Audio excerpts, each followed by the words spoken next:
I just wanted to say, Subhanallah and La ilaha illallah.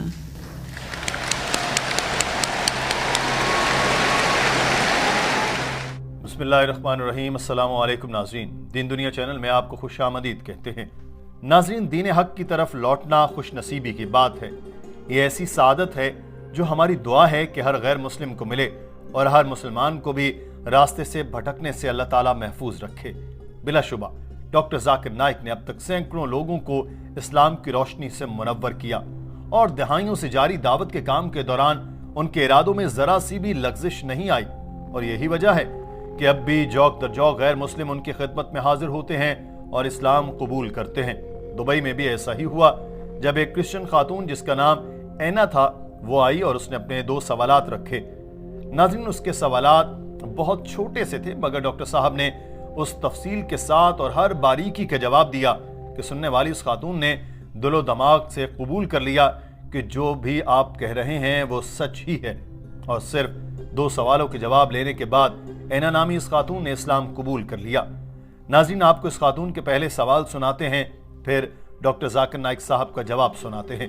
انگریزی زبان میں ہونے والی اس گفتگو کو تمام سننے والوں کی سہولت کے لیے ہم اردو اور ہندی میں ترجمے کے ساتھ پیش کر رہے ہیں. ناظرین، اینا نے مائک پر آ کر کہا کہ میرے 2 سوالات ہیں جن کے جواب مجھے نہیں ملے. پہلا تو یہ کہ ان غیر مسلموں کو کیا ہوتا ہے جن کو کبھی اسلام کی دعوت ہی نہیں ملی، اور دوسرا سوال ہے کہ کیا حضرت عیسیٰ کے معجزات حضرت محمد صلی اللہ علیہ وسلم سے بڑے ہیں؟ Hi, my name is Anna. I want to ask, what happens to non-Muslims who have never been exposed to Islam? And what if a non-Muslim says that the miracles of Jesus are bigger than the ones that Muhammad performed? Doctor Zakir Naik نے کہا کہ مجھے نہیں لگتا کہ کسی کو اسلام کے بارے میں پتہ ہی نہ ہو یا کسی کو اسلام کی دعوت نہ ملی ہو.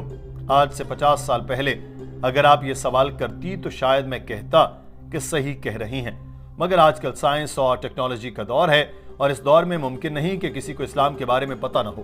میڈیا تو ہر وقت اسلام کے بارے میں بتاتا رہتا ہے، چاہے وہ منفی باتیں ہی ہوتی ہیں.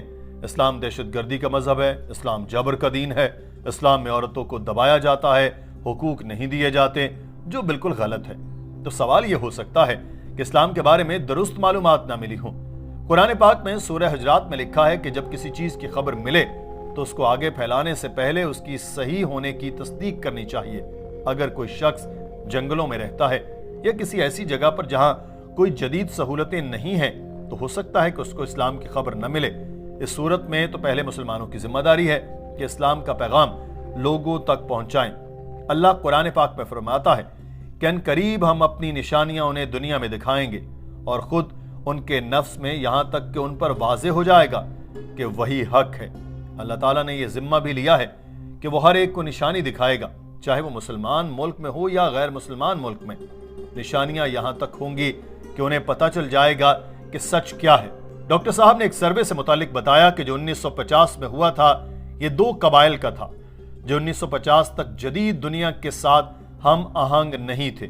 جب وہاں ریسرچ کی گئی ان کی زندگی گزارنے کا طریقہ کیا ہے تو معلوم ہوا کہ یہ دونوں قبیلے یقین کرتے تھے کہ ایک خدا ہے، وہ اکیلا ہی عبادت کے لائق ہے، وہ رکوع اور سجدے کرتے تھے. تو یہ سارا کچھ اسلامی تعلیمات کے مطابق تھا، بس اس کا نام اسلام نہیں تھا.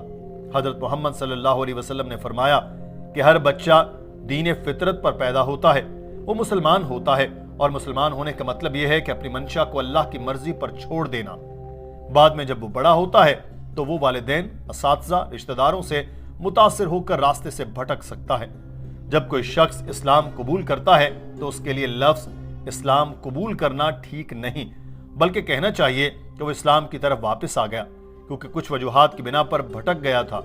ڈاکٹر صاحب نے مثال دیتے ہوئے کہا کہ ہندو، عیسائی اور مسلمان 3 بچوں کو جب وہ پیدا ہوں تو ان کو اکیلے اکیلے بڑا کریں جہاں بیرونی دنیا کی کوئی رسائی نہ ہو.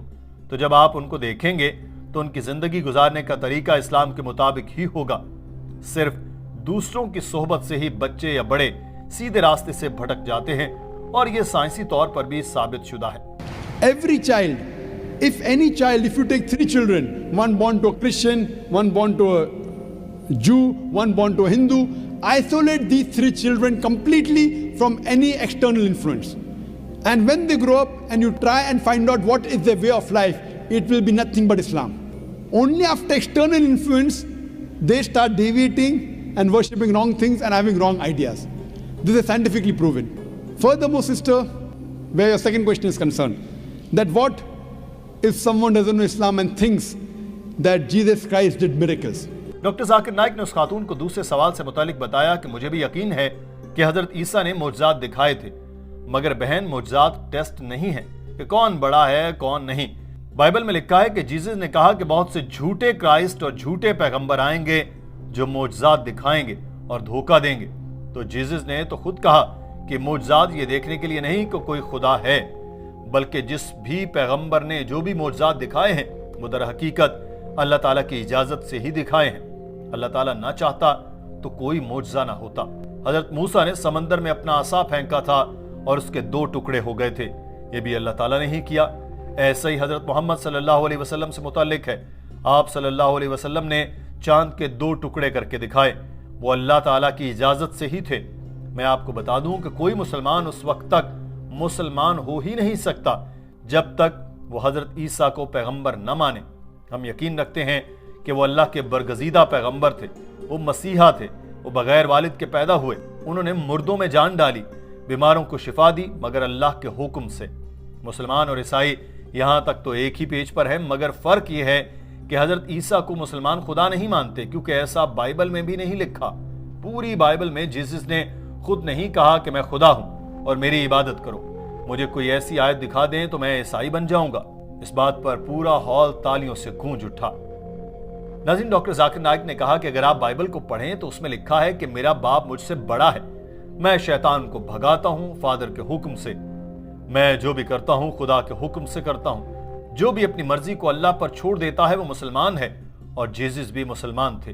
انہوں نے کبھی نہیں کہا کہ وہ خدا تھے۔ انہوں نے کہا کہ جو الفاظ تم مجھ سے سنتے ہو وہ میرے نہیں، فادر کے ہیں جنہوں نے مجھے بھیجا۔ گوسپل آف میتھیو میں لکھا ہے کہ ایک شخص نے پوچھا میں کیا کروں ابدی زندگی پالوں؟ تو جیزس نے جواب دیا ایک خدا پر یقین رکھو، اس کی مانو، جس سے منع کیا وہ عمل نہ کرو، جنت میں چلے جاؤ گے اور ابدی زندگی پاؤ گے۔ جیزس نے کبھی نہیں کہا کہ مجھ پر یقین رکھو میں خدا ہوں، انہوں نے کبھی نہیں کہا کہ مجھے خدا سمجھو تو جنت میں جاؤ گے۔ ڈاکٹر صاحب نے بتایا کہ بائبل میں لکھا ہے کہ انسانوں میں سے ہی ایک انسان کو چن کر اس کے ذریعے معجزات دکھائے گئے جو خدا نے خود کیے اور تمہیں دکھائے۔ تو جو بھی معجزات جتنے بھی پیغمبروں نے دکھائے وہ سارے کے سارے اللہ کے حکم سے اور اس کی نشانیاں ظاہر کرنے کے لیے ہی تو تھے۔ اور گوسپل آف جان میں یہ بھی لکھا ہے کہ میرے پاس تم سے کہنے کو ابھی بہت سی باتیں ہیں لیکن اب تم ان کو برداشت نہیں کر سکتے، لیکن جب وہ روح حق آئے گا وہ آپ کی تمام سچائی کی طرف رہنمائی کرے گا، کیونکہ وہ اپنے بارے میں بات نہیں کرے گا لیکن جو کچھ وہ سنے گا وہی کہے گا اور تمہیں آنے والی چیزیں بتائے گا۔ تو یہ پیش گوئی صرف اور صرف حضرت محمد صلی اللہ علیہ وسلم کے بارے میں تھی اور کسی کے بارے میں نہیں۔ ڈاکٹر صاحب نے اس خاتون سے کہا کہ بہن اگر آپ سچی عیسائی ہیں تو آپ کو جیزس کی باتوں پر عمل کرنا چاہیے۔ ڈاکٹر صاحب کے یہ کہتے ہی اس خاتون کے چہرے پر مسکراہٹ آ گئی۔ اس نے مائک پر آ کر کہا میں آپ سے سوال کر رہی ہوں تو وہ صرف اپنے غیر مسلم اہل خانہ اور دوستوں کی وجہ سے۔ میں صرف آپ سے کہنے آئی تھی کہ سبحان اللہ اور لا الہ الا اللہ۔ ناظرین، پورا ہال تالیوں سے گونج اٹھا۔ قریب کھڑی اسلامی بہنوں نے اس خاتون کو گلے سے لگایا، سب کی آنکھوں میں آنسو تھے اور ہر کوئی خوشی سے سرشار تھا کہ ایک اور بہن کو رہنمائی ملی اور وہ جہنم کی آگ سے بچ گئی۔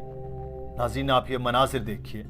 Zakir, I am a revert, and I was just asking questions on behalf of my non-Muslim family and friends, and I just wanted to say, Subhanallah and La ilaha illallah.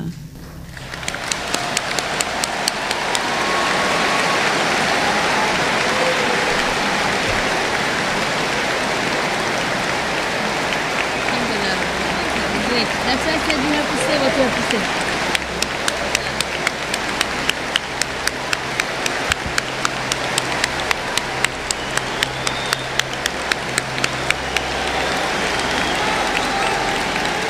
Doctor Zakir Naik جو اپنی set پر جا کر بیٹھ چکے تھے یہ سنتے ہی mic کے پاس بھاگے چلے آئے اور کہا بہن آپ کو دین اسلام میں خوش آمدید کہتا ہوں۔ اللہ سے دعا ہے کہ آپ کو جنت میں داخل کرے، وہ آپ کو رہنمائی دے اور اگر آپ کے مزید سوالات ہیں جو آپ اپنے اہل خانہ اور دوستوں کے لیے کرنا چاہیں تو آپ کو اجازت ہے اور آپ کر سکتی ہیں۔